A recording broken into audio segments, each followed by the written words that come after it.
안녕하세요. 민플레이션입니다. 엔비디아가 어제 실적을 발표했습니다. 매출이 전년 대비 85% 폭증했고 순이익은 무려 3배가 넘게 늘었어요. 다음 분기 가이던스도 월가 예상치를 훌쩍 넘겼고 어떻게 봐도 완벽한 실적입니다. 그런데 주가는 시간의 거래에서 떨어졌어요. 왜 이런 일이 벌어지는 걸까요? 시장의 눈이 높아진 걸까요? 단순히 기대가 너무 높았다.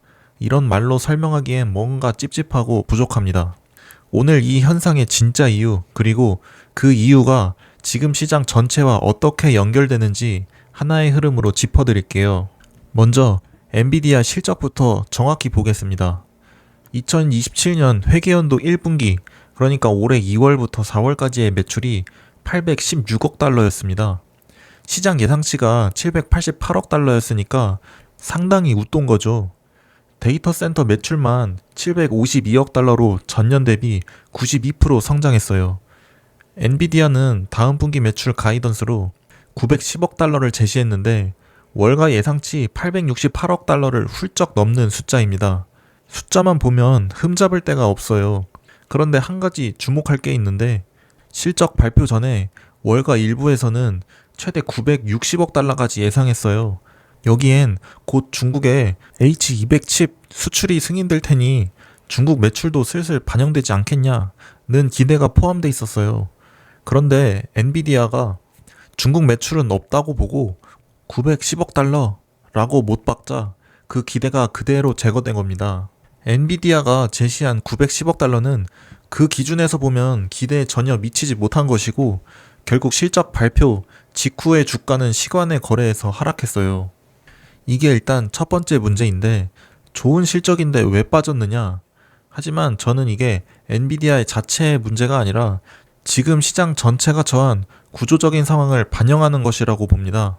이 구조를 이해하려면 요즘 미국 국채 금리 얘기를 먼저 해야 돼요. 금리가 주식시장과 무슨 관계가 있을까요? 생각보다 굉장히 직접적인데요. 먼저 채권이 뭔지부터 쉽게 설명해 볼게요. 채권은 쉽게 말하면 차용증입니다. 돈을 빌려주고 이자를 받는 거죠. 근데 그 돈을 국가한테 빌려주면 국채, 회사한테 빌려주면 회사채가 돼요. 미국 국채는 특별한 게 미국 정부가 망하지 않는 한 만기의 원금과 이자를 100% 확정적으로 돌려받을 수 있어요. 세상에서 가장 안전한 투자 수단이라고 불리는 이유가 바로 여기 있어요. 지금 미국 10년물 국채 금리가 4.6%대입니다. 아무 위험 없이 4.6%를 확정적으로 받을 수 있다는 뜻이죠. 내 돈 1억이 있다면 10년물 국채금리 4.6%로 들어가면 매년 세전 460만원씩 10년이니까 10번 받으면 결국 원금 1억 보장에 세전 4,600만원을 받게 되는 거죠. 자, 여기서 투자자 입장으로 생각해 볼게요. 여러분 앞에 두 가지 선택지가 있습니다. 하나는 국채예요. 원금 보장에 4.6% 확정. 다른 하나는 주식. 더 벌 수도 있지만 회사 실적에 따라 오르내립니다. 위험을 감수하는데 국채랑 수익이 비슷하다면 굳이 주식을 살 이유가 없잖아요. 그러니까 주식은 국채보다 더 많이 벌어줄 것 같을 때만 살 이유가 생기는 거예요. 국채 금리가 바로 그 기준선이 되는 겁니다. 최소한 이것보다는 더 벌어야 주식 투자하는 데 의미가 있다는 바닥선인 거죠. 그러면 국채 금리가 오르면 어떻게 될까요? 그 기준선이 올라가게 되죠. 주식도 더 높은 수익을 줘야 투자자들이 매력을 느끼게 되는 거예요. 그렇다면 금리가 지금처럼 높은 상황에서 주식의 기대 수익을 높이는 방법은 한 가지입니다. 주가가 내려가야 돼요. 싸게 사야 수익률이 높아지잖아요. 지금처럼 계속 오르기만 하면 한번 크게 꺾일 수 있는 구조가 나오게 되는 거예요. 특히 엔비디아 같은 기술, 성장주는 더 심하게 타격을 받아요. 이 회사들의 주가는 지금 당장의 이익보다는 5년, 10년 뒤에 벌 돈을 지금 가치로 끌어당겨서 계산한 숫자잖아요. 미래 수익에 베팅하는 구조이기 때문에 금리가 오르면 그 미래 수익 현재 가치가 줄어들게 돼요. 나중에 받을 돈이 지금의 높은 금리로 할인되니까요.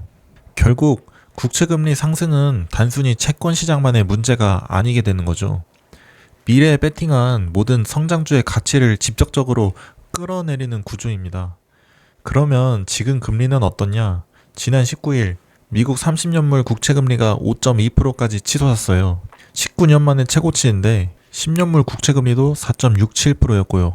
왜 금리가 이렇게 오른 걸까요?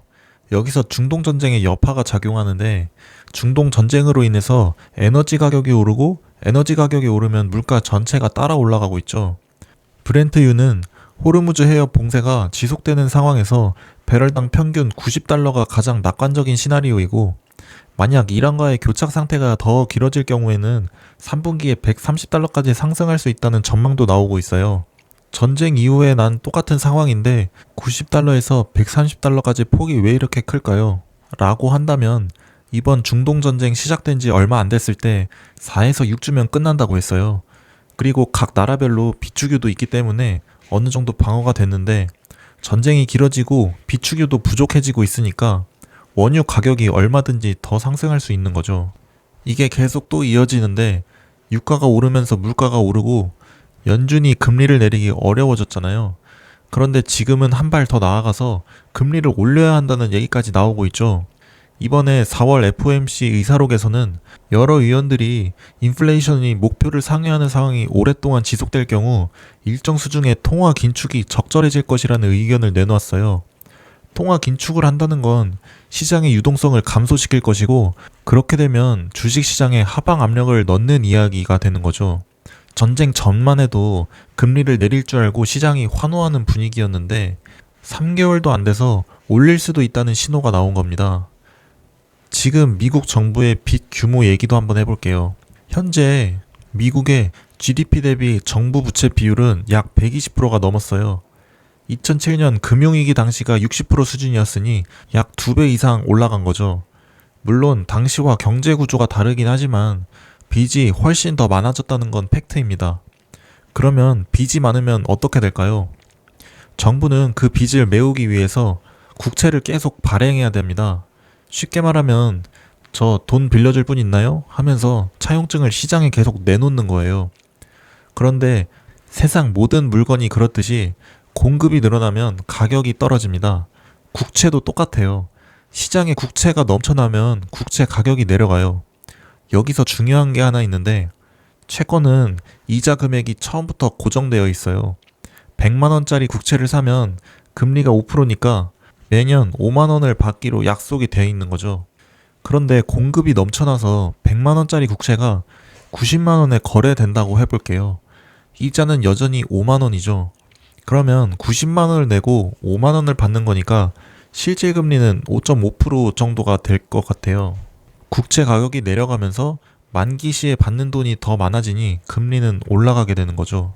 이게 채권과 금리가 반대로 움직이는 이유고, 미국 정부가 빚이 많아서 국채를 계속 찍어낼수록 국채 가격이 내려가고 금리가 올라가는 구조가 만들어지는 겁니다. 국채 수요 측에서도 문제가 있어요. 외국인 투자자들이 미국 국채를 예전만큼 사지 않고 있어요. 금리가 오를 거라고 생각하면 지금 국채를 사는 게 손해겠죠. 10년물이 4.5%면 싸다고 생각했는데 이제 그 선이 돌파됐어요. 30년물도 5%가 뚫렸고 저가 매수의 기준이 계속 올라가고 있는 겁니다. 자, 그럼 이 상황을 정리해서 다시 연결해 볼게요. 중동 전쟁으로 인해서 유가랑 물가가 올랐죠? 물가가 오르면 연준이 금리를 내리지 못하니 오히려 지금 올려야 된다고 하고 있어요. 금리 인하 기대가 꺾이면서 국채 투자 매력도 떨어지고 있고, 게다가 빚이 많은 미국 정부가 국채를 계속 발행해야 한다는 상황에서 수요는 점점 줄고 있고 공급은 늘어나고 있어요. 그러면 국채 금리가 가파르게 오르게 되는 거죠. 그리고 국채 금리가 오르면 성장주의 미래 가치도 할인이 됩니다. 이게 무슨 뜻이냐면, 엔비디아가 아무리 실적이 좋아도 금리가 5%짜리 세상에서는 5년, 10년 뒤의 수익을 지금 가치로 환산하면 훨씬 작아지게 되는 거죠. 그게 지금 주가가 온전히 올라가지 못하는 구조적인 이유예요. 엔비디아의 가이던스에서 중국 매출을 빼고도 910억 달러가 나왔다는 건 사실 AI 수요의 실질적인 강도를 잘 보여주는 숫자예요. 안타깝게도 중국의 수출이 막히면서 그 사이에 화웨이라는 기업이 중국 시장을 차지하게 된 거죠. 중국 시장까지 엔비디아가 수출했더라면 더 큰 매출이 나왔을 것이고, 젠슨 왕도 30년 동안 중국에서 사업을 해왔고 고객들과 파트너들도 많다. 그리고 조건이 개선된다면 다시 서비스를 제공하게 돼 기쁠 것이라고 말했어요. 결국에는 AI 수요 자체는 살아있다는 것이나 문제는 그 AI 랠리를 떠받치던 저금리, 낮은 할인율이라는 토대가 흔들리고 있는 거죠. 주식시장이 낙관론으로 올라가는 동안 채권시장은 경고를 보내고 있어요. 두 시장이 서로 다른 방향을 보고 있다는 것 자체가 지금 시장의 핵심적인 상황인 거죠. 오늘 내용을 한 문장으로 정리하면 엔비디아 실적은 AI 수요의 실체를 확인해 줬어요. 그런데 그 AI 랠리가 지속될 수 있는 금융 환경이나 금리가 지금 흔들리고 있어요. 실적보다 중요한 건 그 실적을 정당화해 줄 환경이 유지되느냐입니다. 앞으로 보셔야 될 변수는 딱 두 가지인데요. 하나는 중동 협상이 실질적으로 진전되면서 유가와 인플레이션이 진정될 수 있느냐. 두 번째는 미국 장기 국채금리, 특히 30년물이 5%대에서 안착하느냐 아니면 더 올라가느냐입니다. AI 랠리의 지속 여부는 엔비디아의 실적 숫자가 아니라 이 두 변수에서 결정될 것 같아요. 오늘 영상은 여기서 마칠게요. 시청해주셔서 감사합니다.